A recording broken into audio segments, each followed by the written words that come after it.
Hello everyone, welcome to our YouTube channel Shiksha Alliance. Today we are going to start our daily current affairs session in which we will cover important news from several newspaper, PIB and various government sources. So let's begin our session. Our first topic is रंगघर. हम जानेंगे रंगघर के बारे में. रंगघर amphitheater, large open area surrounded by rows of seats sloping upward in Assam Sivsagar district has drawn criticism after a leisure show projecting religious symbol. तो ये कहाँ पर situated है, ये इंपॉर्टेंट हो जाता है. तो जो आपका रंगघर एमपी थिएटर है जो कि लार्ज ओपन एरिया है, सराउंडेड है रोज ऑफ सीट स्लोपिंग अपवर्ड की ओर, असम के शिवसागर डिस्ट्रिक्ट में, उसको क्रिटिसिज्म का सामना करना पड़ा है जब जो लेजर शो था प्रोजेक्ट कर रहा था रिलीजियस सिंबल को. उसके बाद रंगघर जो है ये आपका हिस्टोरिकल 2 स्टोरी एमपी थिएटर है जिसको बिल्ड किया गया था सरवार गेडो प्रमाता सिंह के शासनकाल के समय पे. तो किसके समय बनाया गया था इंपॉर्टेंट हो जाता है. कब? तो मिड 18th सेंचुरी पे. और ये सर्व किया था एक रॉयल पेविलियन के तौर पे और एमपी थिएटर के तौर पे अहोम डायनेस्टी पे. It is consider Asia first MP theatre and is known for its unique octagonal shape and architectural feature including an inverted boat shape roof top width stone crocodile. इसको consider किया जाता है Asia के पहले MP theatre के तौर पे. तो पूछा जा सकता है एशिया का पहला एमपी थिएटर कौन था, तो रंगघर था. और ये जाना जाता है इसके यूनिक ऑक्टागोनल शेप के लिए, आर्किटेक्चरल फीचर के लिए, जो कि इंक्लूड करता है inverted boat shape roof top को और स्टोन क्रोकोडाइल को. ये आप देख सकते हैं इसके स्ट्रक्चर को. नेक्स्ट टॉपिक है हमारा SAI 20 blueprint for a blue economy. तो हम जानेंगे SAI 20 blueprint for blue economy के बारे में. Controller and auditor general of India chair SAI 20 the engagement group of supreme audit institution of G20 countries in Goa. तो किसने चेयर किया important हो जाता है. तो जो controller and auditor general of India है उन्होंने अभी हाल ही में चेयर किया था जो SAI 20 जो कि एंगेजमेंट ग्रुप था सुप्रीम ऑडिट इंस्टीट्यूशन का G20 कंट्रीज का, उसको गोवा पे चेयर किया था. SAI 20 engagement group of G20 was established in 2022 during Indonesia presidency of the G20. जो आपका SAI 20 engagement group है G20 का, इसको कब इस्टेब्लिश किया गया था? 2022 पे. इंपॉर्टेंट पॉइंट है कब, तो इंडोनेशिया का प्रेसिडेंसी के दौरान G20 का. The constitution of SAI 20 stemmed from a recognition of the role of SAI in, जो constitution था SAI 20 का, ये स्टेम करता है जो रिकॉग्निशन रोल है SAI का प्रमोट करने के लिए एफिशिएंसी, अकाउंटेबिलिटी और ट्रांसपेरेंसी को, पब्लिक एडमिनिस्ट्रेशन और सपोर्ट करने के लिए सस्टेनेबल डेवलपमेंट गोल के इम्प्लीमेंटेशन को, प्रमोट करने के लिए इंटर जनरेशनल इक्विटी को और एड्रेस करने के लिए क्लाइमेट चेंज कंसर्न को. The global annual value of the blue ocean economy is equivalent to $2.5 trillion. और जो ग्लोबल एनुअल वैल्यू है ब्लू या ओशियन इकोनॉमी का वो आपका अप्रोक्सीमेटली $2.5 ट्रिलियन का है. About 90% of global trade by volume, 75% by value is carried out through sea route. और जो 90% ग्लोबल ट्रेड वॉल्यूम का है, 75% जिसका वैल्यू है, इसको कैरी किया जाता है सी रूट के माध्यम से ही. Effort to promote blue economy, जो एफर्ट लिया जा रहा है प्रमोट करने के लिए ब्लू इकोनॉमी को, काफी इंपॉर्टेंट हो जाता है. तो हम जानेंगे एफर्ट के बारे में ग्लोबल लेवल में भी और इंडिया के लेवल में भी. तो पहले हम ग्लोबल लेवल को कंसीडर करते हैं. Sustainable blue economy finance principle 2018 laid out by UNEP framework can be used by investor to fund ocean based industry and financier to see how marine investment can impact livelihood and poverty eradication. जो आपका sustainable blue economy finance principle है 2018 का, ये इसको laid out किया गया था UNEP के द्वारा. ये जो फ्रेमवर्क है इसको यूज किया जाता है इन्वेस्टर के द्वारा ताकि फंड किया जा सके ओशियन बेस्ड इंडस्ट्री को. और जो फाइनेंसर है वो देखते हैं कि किस तरीके से मैराइन इन्वेस्टमेंट जो है ये इम्पैक्ट कर रहा है लाइवलीहुड और पॉवर्टी इरेडिकेशन में. COP15 CBD it laid out the global biodiversity framework to conserve and sustainably use the planet biodiversity. जो आपका COP15 CBD था ये लेड आउट किया था ग्लोबल बायोडाइवर्सिटी फ्रेमवर्क को, जो कि कंजर्व करता है और सस्टेनेबली यूज करने को कहता है प्लेनेट के बायोडाइवर्सिटी को. अब हम इंडिया के लेवल में जान ले कि इंडिया क्या एफर्ट ले रहा है प्रमोट करने के लिए ब्लू इकोनॉमी को. Blue economy is one of the 10 core sector for national growth in India. जो ब्लू इकोनॉमी है ये one of the 10 core sector में से एक है नेशनल ग्रोथ के लिए भारत का. A national blue economy policy that aims to harness maritime resources while preserving the country rich maritime biodiversity has been prepared by Ministry of Earth Science. जो national blue economy policy है जिसका मकसद है harness करना maritime resources को, साथ साथ preserve करना कंट्री के रिच मैरिटाइम बायोडाइवर्सिटी को, इसको तैयार किया गया है मिनिस्ट्री ऑफ अर्थ साइंस के द्वारा. Compendium of asset account of natural resource, ये जो पहला एवर कंट्री वाइड हैंडबुक है कैग के द्वारा जो कि सेट कर रहा है नेशनल अकाउंटिंग फ्रेमवर्क को ब्लू इकोनॉमी के लिए. Conservation of coastal ecosystem report by CAG. जो conservation of coastal ecosystem report है कैग के द्वारा, जो ऑडिट रिजल्ट करता है, फोकस कर रहा है ये रिकमेंडेशन के ऊपर, जो मदद करेगा इंप्रूव करने में कोस्टल रेगुलेशन जोन इकोसिस्टम को। लेकिन कुछ चैलेंजेस भी है। The measurement of blue economy is challenging due to conflicting definition and issue while classifying different sector and sub sector. जो मेजरमेंट है ब्लू इकोनॉमी का, ये काफी चैलेंजिंग हो जाता है, क्योंकि जो कन्फ्लिक्टिंग डिफिनेशन है और जो इश्यू है क्लासिफिकेशन को लेके अलग अलग सेक्टर और सब सेक्टर को लेके। क्लाइमेट चेंज की अगर हम बात करें तो जो सी लेवल राइज हो रहा है, वाटर का टेम्परेचर बढ़ रहा है, स्टॉर्म सर्ज आता है, साइक्लोन, वेव कंडीशन, ये कुछ साइन है क्लाइमेट चेंज का। Land use change, sand mining and deforestation जो है ये और ज्यादा कोस्टल इकोसिस्टम प्रभाव डाल रहा है। भारत के संदर्भ में हम ध्यान ले तो 15% इक्विवेलेंट इंडिया का जो कोस्टल एरिया है वो विटनेस कर रहा है चेंज को 1992 से 2018 के दौरान। एग्रीकल्चर, डिप्लीटिंग फॉरेस्ट कवर और अर्बनाइजेशन के कारण जो पॉपुलेशन जो कि रह रहा है कंट्री के कोस्टल एरिया में, ये एक्सपेक्ट किया जा रहा है कि ये राइज करेगा। 64 मिलियन था 2000 में, ये बढ़ के आपका 216 मिलियन हो जाएगा 2060 तक। 2 प्रायोरिटीज फॉर SAI 20 डेलिब्रेशन। जो 2 प्रायोरिटीज है SAI 20 डेलिब्रेशन का, blue economy and responsible artificial intelligence, ये 2 प्रायोरिटी है SAI 20 डेलीगेशन का। What is expected in the blue economy deliberation, क्या एक्सपेक्ट किया जा रहा है ब्लू इकोनॉमी डेलिब्रेशन से? Preparation of technology driven tools to assess authorise development in coastal stretches and track marine water quality. Prepare किया जाए technology driven tool को ताकि एसेस किया जा सके ऑथोराइज डेवलपमेंट को कोस्टल स्ट्रेचेस का, और ट्रैक किया जा सके मैराइन वाटर के क्वालिटी को। Evolution of globally relevant audit toolkit for coastal space which include, evolution की बात कही गई है ग्लोबली रिलेवेंट ऑडिट टूलकिट को कोस्टल स्पेसेस के लिए, जो कि इंक्लूड करेगा लीगल और इंस्टीट्यूशनल फ्रेमवर्क को, कंपाइलेंस करेगा कोस्टल रेगुलेशन को, biodiversity conservation, capacity building and compliance to sustainable development गोल को। वे हेड क्या हो सकता है?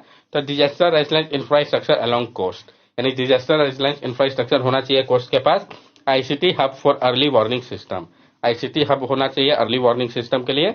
SAI 20 ऑडिट टूलकिट जिसको कि तैयार किया गया लीडरशिप में कैग के भारत के, ये प्रमोट करेगा यूनिक अपॉर्चुनिटी को कंस्ट्रक्टिव डायलॉग के लिए, और साथ साथ इंप्रूव करेगा ऑडिटिंग को ओशियन बेस्ड एक्टिविटी के लिए।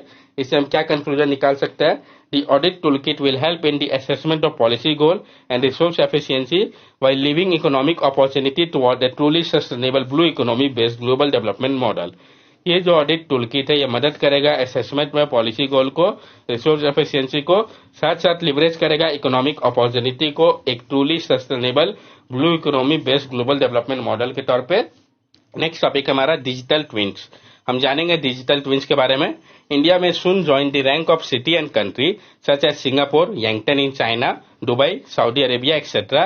that have built digital twins to enhance their efficiency, coordination and governance.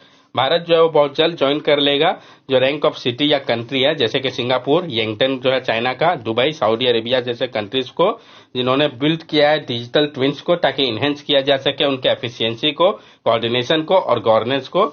Digital twins है क्या, पहले हम इसको समझते हैं। It is a 3-dimensional virtual representation of a city और system that provide real time insight into the performance, operation और profitability of a city. For example, let's say city government want to develop the new transport system. By creating a digital twin of the city, they can simulate the transport system and see how it will function in real world condition. जो आपका digital twin है ये 3-dimensional virtual representation है city या system का, जो कि provide करता है real time insight, performance, operation और प्रॉफिटेबिलिटी को लेकर सिटी का। जैसे कि सपोज कीजिए सिटी गवर्नमेंट चाहते हैं डेवलप करना एक न्यू ट्रांसपोर्ट सिस्टम को, तो वो क्रिएट करेंगे डिजिटल ट्विन को सिटी का। ये सिमुलेट करेगा ट्रांसपोर्ट सिस्टम को और देखेगा कि किस तरीके से ये फंक्शन करेगा रियल वर्ल्ड कंडीशन पे। इसका क्या बेनिफिट है? Enable better planning of infrastructure at lower cost, can support climate smart city और green infrastructure, can improve health care, education, agriculture and other area. ये इनेबल करेगा बेटर प्लानिंग को infrastructure का कम कॉस्ट पे, सपोर्ट करेगा climate smart city और green infrastructure को, इंप्रूव करेगा हेल्थ केयर, एजुकेशन, एग्रीकल्चर और अदर एरियाज को। पर्पस इसका क्या है?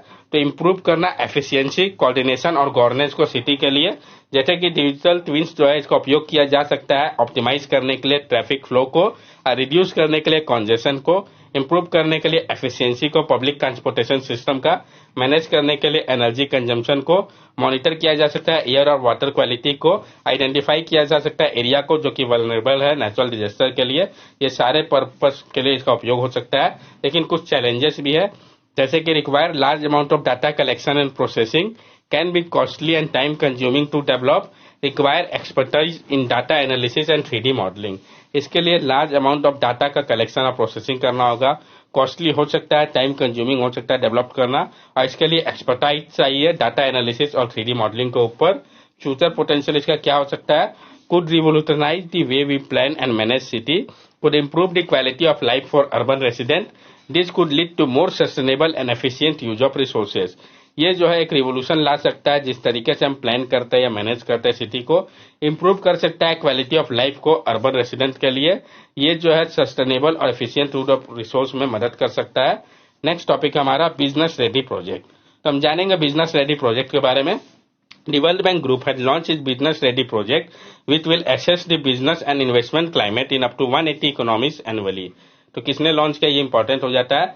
जो वर्ल्ड बैंक ग्रुप है उन्होंने लॉन्च किया है इसके बिजनेस रेडी प्रोजेक्ट को, जो कि एसेस करेगी बिजनेस और इन्वेस्टमेंट क्लाइमेट को 180 इकोनॉमी में हर एक साल। It replaces the World Bank Group earlier doing business report, reflecting a more balanced and transparent approach to evaluating a country business and investment climate.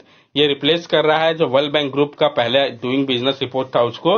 ये रिफ्लेक्ट करेगा एक मोर balance और transparent approach को, जो कि इवेलुएट करेगा कंट्री के business और इन्वेस्टमेंट क्लाइमेट को। तो हम कंपेयर करेंगे दोनों के बीच में, बिजनेस रेडी प्रोजेक्ट और प्रीवियस जो डूइंग बिजनेस प्रोजेक्ट था, दोनों में क्या अंतर था।